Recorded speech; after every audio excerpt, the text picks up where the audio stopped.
வணக்கம் and welcome to நம் உலக சமையல். நம் உலக சமையல் மூலமா எனக்கு தெரிஞ்ச வேர்ல்ட் குசைன் நாலேஜ் உங்களோட நான் ஷேர் பண்ணிக்கிறேன். Every week 3 to 4 videos upload பண்றேன். இதுவரைக்கும் சப்ஸ்கிரைப் பண்ணாதவங்க ப்ளீஸ் இப்போ சப்ஸ்கிரைப் பண்ணிடுங்க. சாண்ட்விச்னாவே எல்லாரோட ஃபேவரட் ஃபுட். அதுவும் பன்னீர் சாண்ட்விச்னா கேட்கவே வேண்டாம். ரொம்ப சூப்பரா டேஸ்டா இருக்கும். இன்னைக்கு நம்ம உலக சமையல்ல ஈஸியா டேஸ்டா வீட்லயே பன்னீர் டிக்கா சாண்ட்விச் எப்படி செய்யறதுன்னு செஞ்சு காட்ட போறோம். இதுக்கு வந்து ஆனியன், பெல் பேப்பர், பன்னீர் எல்லாம் போட்டு ஒரு ஸ்டஃபிங் மாதிரி செஞ்சுட்டு க்ரீன் சட்னி செஞ்சு அதில் சீஸ் எல்லாம் போட்டு தான் செய்கிறது. வாங்க பன்னீர் டிக்கா சாண்ட்விச் எப்படி செய்கிறதுன்னு நம்ம உலக சமையலில் போய் பார்க்கலாம்.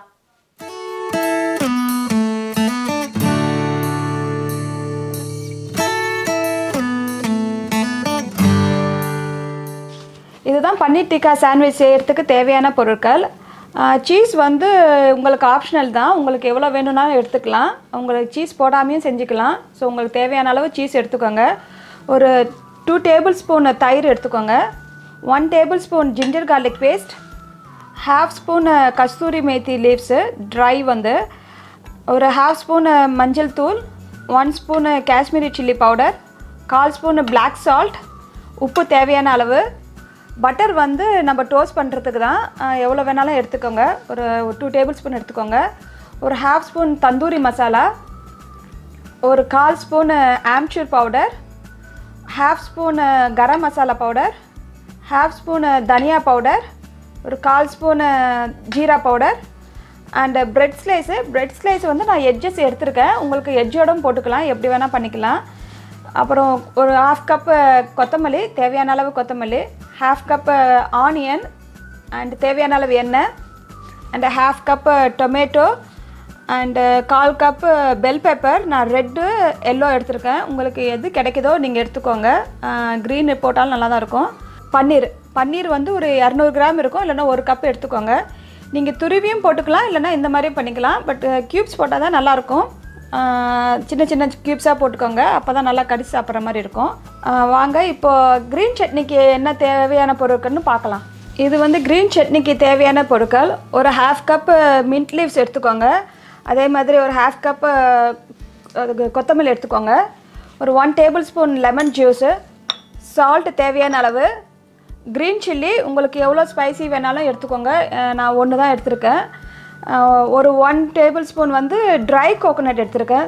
1 ஸ்பூன் ட்ரை கோகோனட். உங்கள்கிட்ட ட்ரை கோகோனட் இல்லைன்னா ரெகுலர் ஃப்ரெஷ் கோகோனட்டும் போட்டுக்கலாம். இது எல்லாமே பச்சையாக போட்டு அரைக்கிறது தான் நம்ம. ஸோ ஒரு மிக்ஸி ஜாரில் வந்து எல்லாமே போட்டு அரைச்சிக்கலாம். Mint,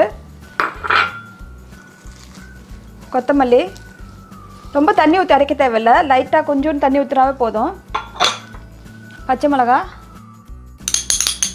coconut and lemon juice எல்லாத்தையும் போட்டு ஒரு மிக்சியில் அரைச்சிக்கலாம். நான் போய் அரைச்சிட்டு வந்துடுறேன். இதை கூட சால்ட்டும் போட்டுக்கோங்க. இதை போய் நம்ம அரைச்சிடலாம். இங்கே பாருங்கள், க்ரீன் சட்னி அரைச்சாச்சு. நம்ம மிக்சியில் அரைச்சி நீங்கள் இந்த மாதிரி எடுத்து வச்சுக்கோங்க. ஸோ இப்போ வந்து நம்ம டிக்கா பண்ணுறதுக்கு நம்ம ஃபுல்லாக இது மசாலா போட்டு பன்னீரில் கலக்கி வச்சுக்கலாம். ஸோ பன்னீர் எடுத்த பவுலில் வந்து நம்ம ஒரு ஸ்பூன் வந்து ஜிஞ்சர் கார்லிக் பேஸ்ட் போட்டுக்கோங்க. ஒரு 1/4 ஸ்பூனு மஞ்சள் தூள், ஒரு 1/2 ஸ்பூனு மிளகாத்தூள், 1/8 ஸ்பூன் பிளாக் சால்ட் தேவையான அளவு, தந்தூரி மசாலா, ஆம்ச்சூர் பவுடர், கரம் மசாலா, தனியா பவுடர், குமின் பவுடர், தயிர். எல்லா மசாலும் பாதி இதில் போட்டுக்கோங்க.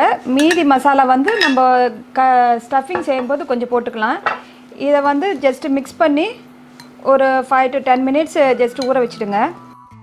இது நம்ம வெங்காய தக்காளி வதக்கிறதுக்கு முன்னாடி இது போட்டு ஊற வச்சாவே போதும். ரொம்ப நேரம் ஊற வைக்கணுன்ட்டு அவசியம் இல்லை.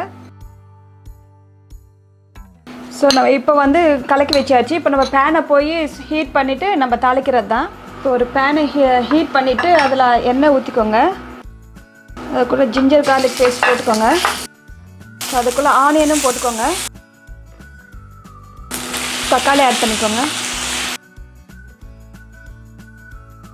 இப்போ வந்து பெல் பெப்பர் ஆட் பண்ணிக்கோங்க.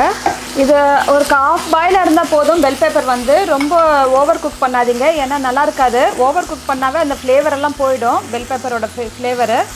ஸோ ஒரு half பாயில் இருந்தால் போதும். இப்போ லோவில் வச்சுட்டு எல்லா மசாலாவையும் போட்டுடலாம். ஃபஸ்ட்டு உப்பு போட்டுக்கோங்க. முதல்ல அதுலேயும் உப்பு போட்டிருக்கோம். இப்போ தேவையான அளவு உப்பு போட்டுக்கலாம் இந்த வெங்காய தக்காளி கறிக்கு. கொஞ்சம் பிளாக் சால்ட்டும் போட்டுக்கோங்க. சில்லி பவுடர், மஞ்சள் தூள், தந்தூரி பவுடர், ஆம்ச்சூர் பவுடர், கரம் மசாலா, தனியா, ஜீரா பவுடர். ஒரு கொஞ்சோன்னு தண்ணி ஊற்றிட்டு வேக வைங்க. நான் கொஞ்சம் பச்சை வாசனை போகணும், மசாலா வாசனை. ஸோ ஜஸ்ட்டு ஒரு 2 டேபிள் ஸ்பூன் அளவுக்கு தண்ணி ஊற்றினா போதும். இப்போ வந்து இந்த பன்னீர் நம்ம கலக்கி வச்சுருக்கோம்ல, அந்த போட்டுடுங்க. இதில் மசாலா ஒட்டியிருந்தால் மிக்ஸ் பண்ணி அதில் ஊற்றிடுங்க. இது கூட கொத்தமல்லி போட்டுக்கோங்க, ப்ளஸ் கஸ்தூரி மேத்தி போட்டுடுங்க. இது ரெடி ஆகிடுச்சு. கொஞ்சம் தண்ணியெல்லாம் ட்ரை ஆகிடுச்சு பாருங்கள். ஸோ இப்படியே ஆறுனா இன்னும் கொஞ்சம் ட்ரை ஆகிடும். இதை வந்து ஆறுனப்புறம் நம்ம ப்ரெட்டில் ஸ்டஃப் பண்ணிவிட்டு டோஸ்ட் பண்ணி எடுக்கிறதான். இது கொஞ்சம் நேரம் ஆறட்டும். நான் அதுக்குள்ளே பேனை ஹீட் பண்ணிக்கிறேன் டோஸ்ட் பண்ணுறதுக்கு. வாங்க இப்போ ப்ரெட்டு எப்படி அரேஞ்ச் பண்ணலான்னு பார்த்துக்கலாம். சாண்ட்விச்சுக்கு ஃபஸ்ட்டு ஒரு 2 ஸ்லைஸ் ப்ரெட் எடுத்துக்கோங்க.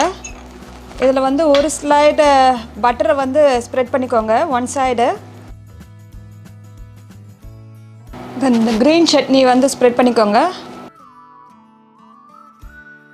இப்போ வந்து இந்த பன்னீர் டிக்கா பண்ணியிருக்கோம்ல, அதை வந்து நம்ம மேலே போட்டுக்கலாம். மேலே சீஸ் போட்டுக்கோங்க. சீஸ் வந்து ஆப்ஷன் தான். இதை க்ளோஸ் பண்ணிவிட்டு நம்ம தோசைக்கல்லில் போயிட்டு போட்டு எடுக்கிறது தான். தோசைக்கல் இல்லை க்ரில் இருந்தாலும் வச்சுக்கலாம், இல்லைனா உங்களுக்கு சாண்ட்விச் மேக்கர் இருந்தாலும் சாண்ட்விச் மேக்கர்லையும் போட்டுக்கலாம். நான் இப்போ க்ரில்லில் போட போகிறேன். ஸோ கொஞ்சம் பட்டரை போட்டுடுங்க ஃபஸ்ட்டு. இப்போ நம்ம பண்ணி வச்சுருந்த சாண்ட்விச்சை வந்து இதில் வச்சுடுங்க. ஸோ இதுக்கு மேலே பட்டரை ஸ்ப்ரெட் பண்ணிக்கோங்க. பாருங்கள் 2 சைடும் நல்லா ப்ரௌன் ஆகிடுச்சு. ஸோ இப்போ நான் வேறு பிளேட்டில் ப்ரெசென்ட் பண்ணுறேன் எடுத்து வச்சுட்டு.